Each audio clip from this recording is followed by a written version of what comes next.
I'm here to talk about the healthcare bill. I've been spending an inordinate amount of time on the internet reading about the healthcare bill lately, so I wanted to make a YouTube video to share with you what I think the spirit of the bill is and also to clear up some facts that I've found on the internet. Full disclosure, I have notes, so if you see me looking off to the side suspiciously, it's because I'm reading my notes. So healthcare. It's confusing, the bill is really big, and the thing that you have to remember is that there's always two sides to every story.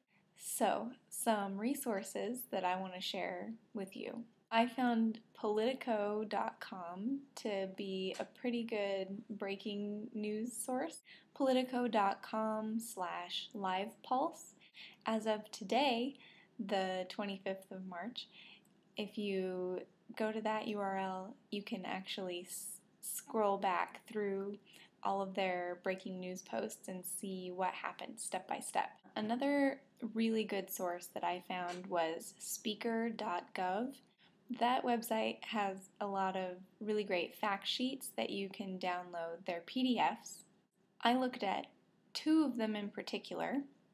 One of them was about the timeline of the benefits that we're going to be getting.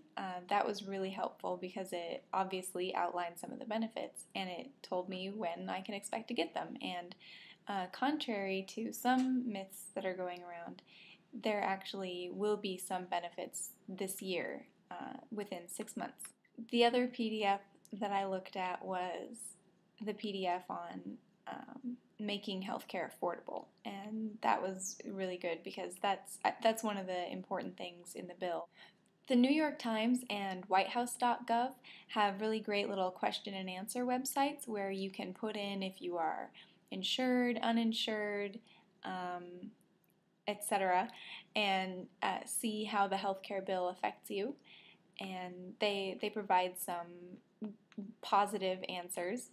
I found that some of the most informative and to-the-point websites were also some of the ones that didn't really address the negative aspects of it. So what does the healthcare bill actually do? Well, it's really great for students and pretty good for kids too. Students can be on their parents' insurance until they're 26 years old, and I even remember reading somewhere that they don't have to be working full-time. So that would be really great for part-time students. And there also was a student loan and Pell Grants bill sort of tacked on to the healthcare bill that's also really great for students. It's also pretty good for kids because within the first 6 months, kids will no longer be able to be denied coverage because of a pre-existing condition. The bill creates a minimum standard of coverage, and it creates a special emphasis on insurance providers covering preventative care. And within the first 6 months, it will remove the cap on lifetime limits of healthcare. In 2014, the rest of us are covered. Insurance companies will no longer be able to deny us healthcare coverage based on pre-existing conditions. Also, within the first 6 months, insurance companies won't be able to kick people off of their plans just for becoming sick. There's also a tax credit available for small businesses almost immediately in order to help them provide more of their employees with insurance coverage. Talking about some of the more controversial things that this healthcare bill does, there is the individual mandate, which means that everyone has to have health insurance.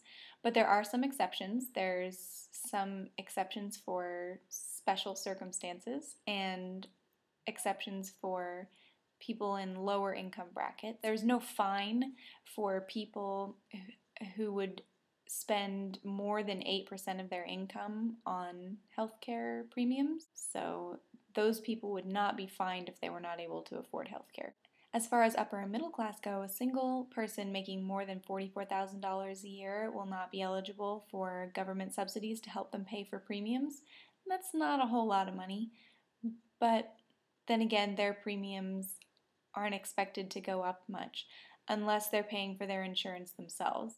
People who are getting their insurance through their work, really not much is expected to change for them, but people who have to pay for their own insurance, Premiums are expected to go up 10 to 13% due to largely the minimum standards being applied. So they are getting some value for their money, but those individuals making more than $44,000 a year might actually end up spending a little bit more on their health care. And of course, there's a sliding scale, and for families, it's making more than $88,000 a year. So there's a little leeway there.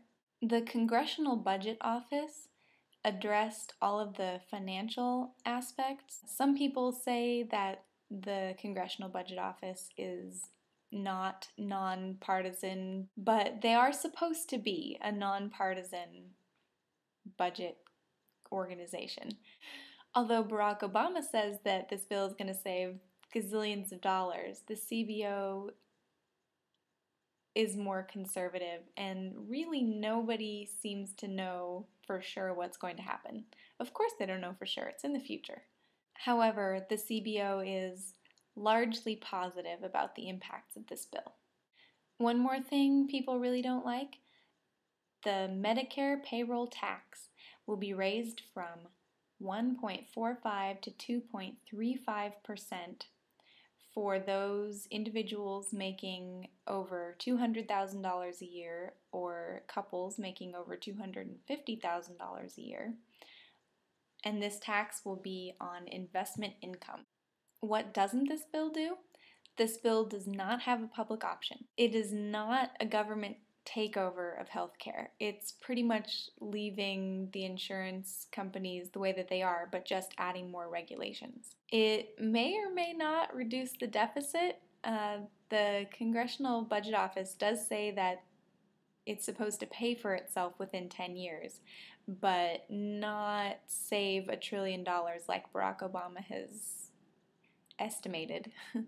It does not cost $150 million a year to John Deere.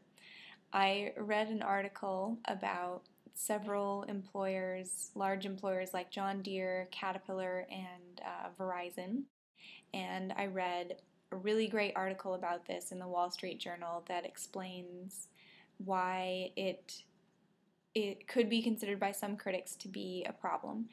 It's not as bad as some people are making it out to be.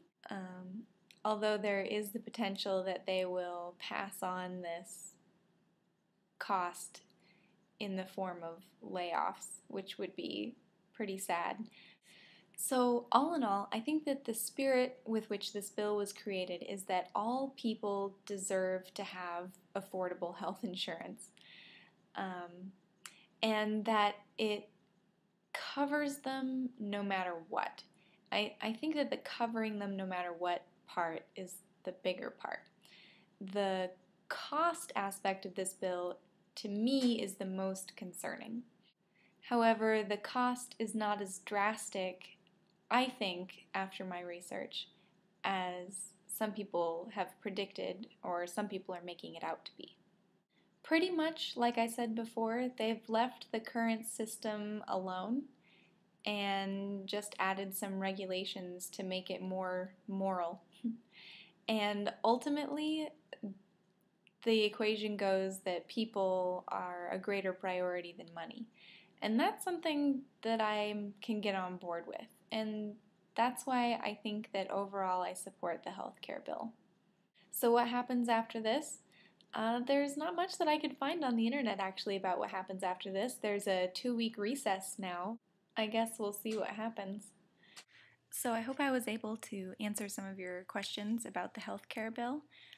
If you have any questions, please leave me a comment and I'll try to answer you as best as I can.